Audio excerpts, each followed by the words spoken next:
खूप प्रेम होतं आमचं एकमेकांवर. खूप स्वप्न पण बघितली होती. मी मंजिरीला कन्व्हिन्स करण्याचा खूप प्रयत्नही केला, पण तिच्या वडिलांनी एक गिफ्ट दिलं मला त्याचं. Ashish, if I am not wrong, तू आमच्या घरी पार्टीला आला होतास.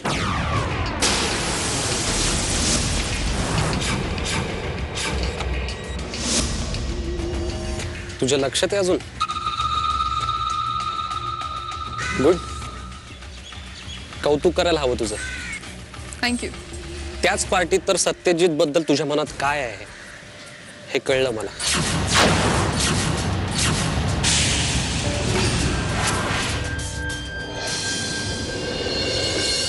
बाबा, बाबा, आय एम सो सॉरी बाबा. मला खरंच माहित नव्हतं बाबा. तिने मला विचारलं त्याच्याविषयी म्हणून मी आपलं सांगितलं. आता मला काय माहिती. बाबा, बाबा बोला ना बाबा.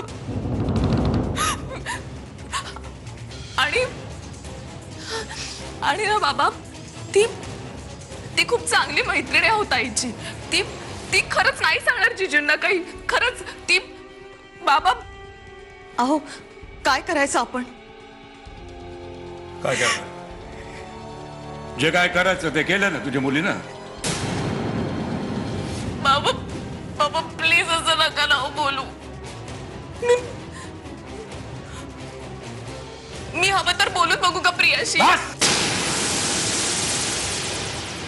बस एक शब्द सुद्धा बोलू नकोस. घातलास एवढा गोंधळ पुरे झाला. आणि काय बोलणार काय का तिच्याशी तू? हेच की मी जे काय बोलले ते विसरून जा म्हणून.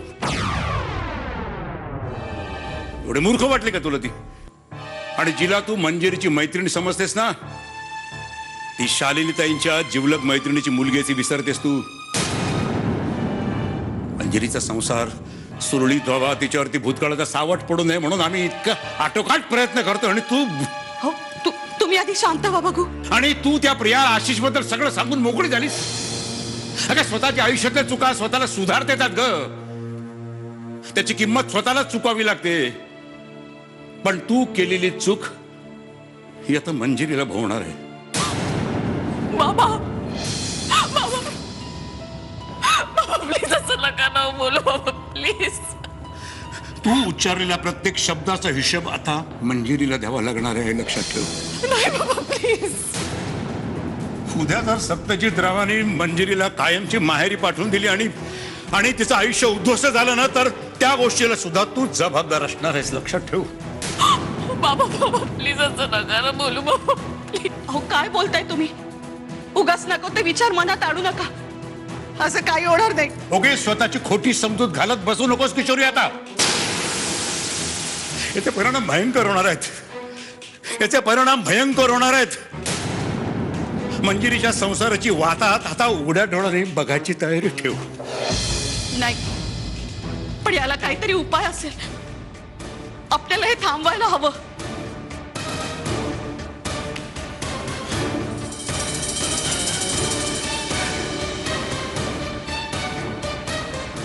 चल एकच पर्याय आहे. प्रियाला फोन लावा. मी बोलतो तिच्याशी. स्ट्रेंज. आय मीन, इतक्या दिवसात त्या घरात कधी कोणाला कळलं नाही. आणि एका अनोळखी माणसाला पहिल्याच भेटीत ही गोष्ट लक्षात आली. कौतुक तर तुझंही करायला हवं. थँक्स.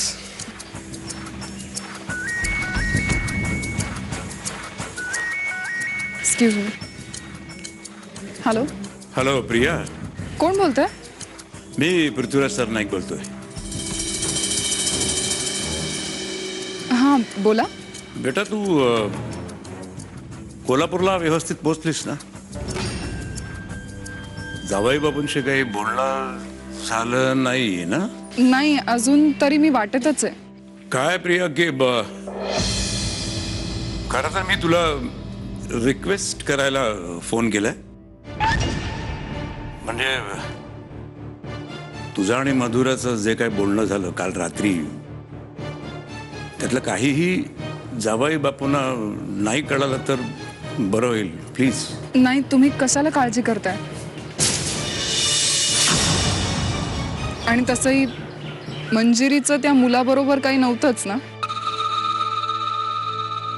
नाही नाही, ते आहेच पण काय की हा एवढा प्रकार सुद्धा त्या दोघांच्या मध्ये गैरसमज करायला पुरेसा आहे ना. म्हणून मी एक रिक्वेस्ट म्हणजे एक बाप म्हणून रिक्वेस्ट करतोय. यातलं जावई बापूंना काही कळू देऊ नकोस. म्हणजे माझ्या मुलीच्या संसाराचा प्रश्न आहे म्हणून म्हणतोय. नाही काका, प्लीज तुम्ही रिक्वेस्ट करू नका. कारण मी तसंही सत्यजितला या सगळ्याबद्दल काही सांगणार नव्हतेच. नाही ते बरोबर आहे. काय मुधोळकरांच्या घरामध्ये या गोष्टीचा उल्लेख सुद्धा होता कामा नये याची जरा काळजी घे. भीक मागतो प्लीज. ऑफकोर्स, तुम्ही नका टेन्शन घेऊ. मी नाही सांगणार सत्यजितला काही.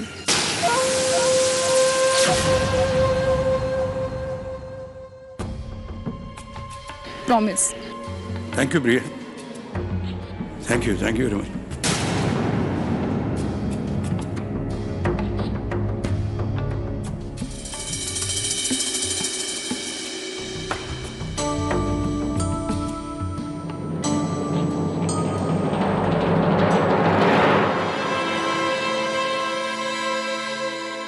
कोणाचा फोन होता?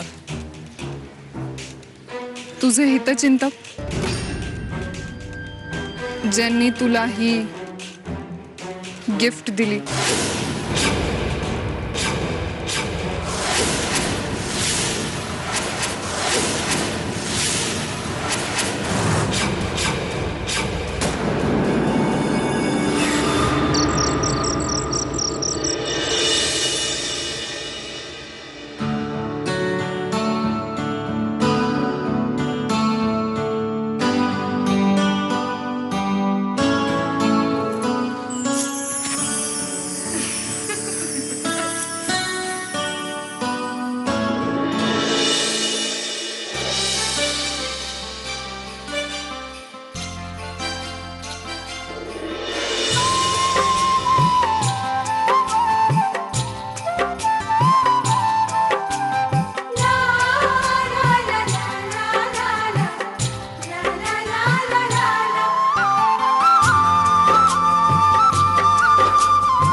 हे काय? आज रात्री कुठले कपडे घालायला सांगितले होते तुला?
किती वेळ?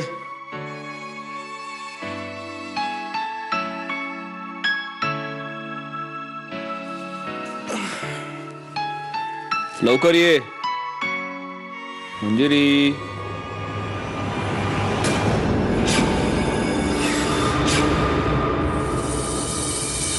नाही हं, हा अल्बम नाही बघायचा. तुम्ही जर हा अल्बम बघणार असाल ना तर मी निघून जाय ना इथून. मग तुम्ही बघत बसा पाळण्यातली मंजिरी. मी तुला खरं सांगू का, मला पाळण्यातली मंजिरी बघण्यापेक्षा मंजिरीचा पाळणा लवकरात लवकर कसा हलेल ते बघण्यात इंटरेस्ट आहे.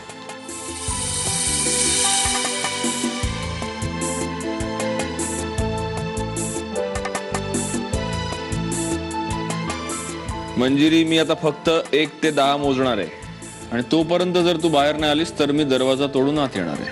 1 2 3 4 5 6 7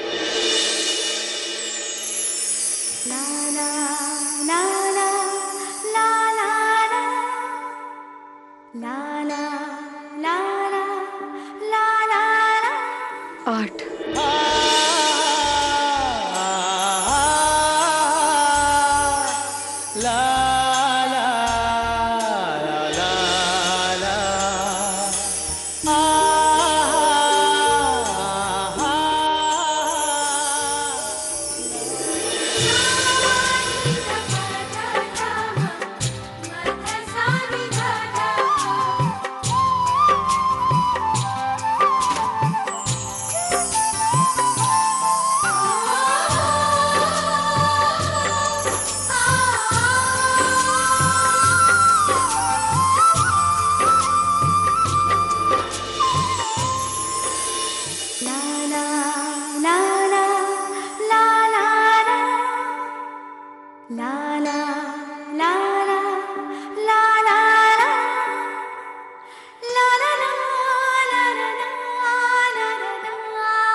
हे काय चाललंय तुझं आशिष? गप्पा मारायला सगळं ठीक आहे, पण पुढे काय? मंजिरीच्या अल्बम मध्ये तो फोटो ठेवला होतास, काय उपयोग झाला त्याचा? दोघं तिकडे मजा करत असतील एकटे फार्म हाऊस वर. इतकी चांगली संधी मिळाली होती, माती केलीस त्याची. आता आता काय करायचंय आपण? हातावर हात ठेवून बसायची वेळ आली. दुसरं काही नाही. सा सा गा मा पा मा धा पा मा पा गा मा गा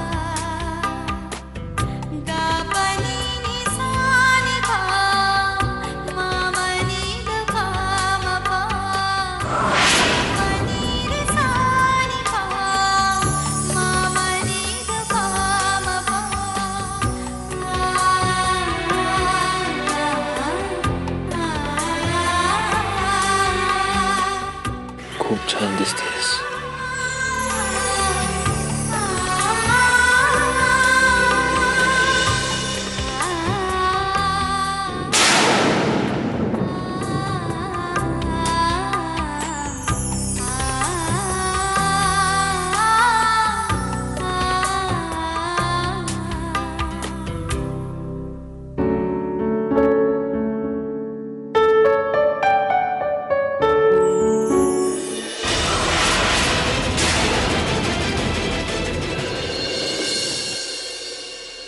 बाळगू कशाला व्यर्थ कुणाची भीती ग, बाई जडली आता, बाई जडली आता, दोन जीवांची प्रीती ग, बाई ग,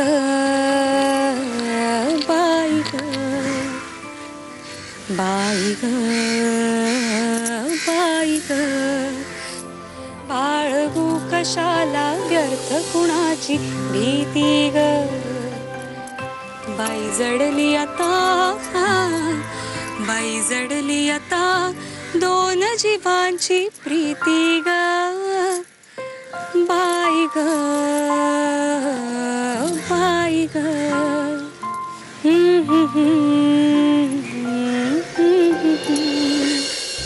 वा,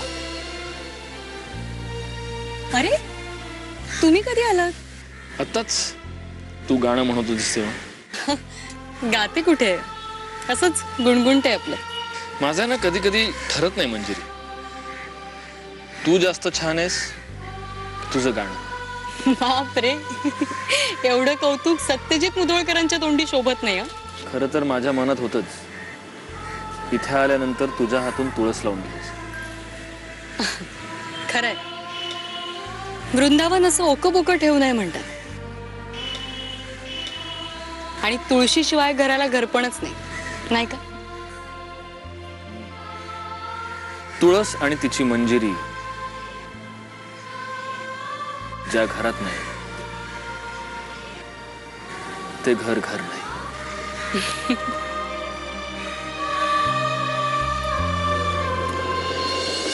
साहेब, ही साखर घ्या.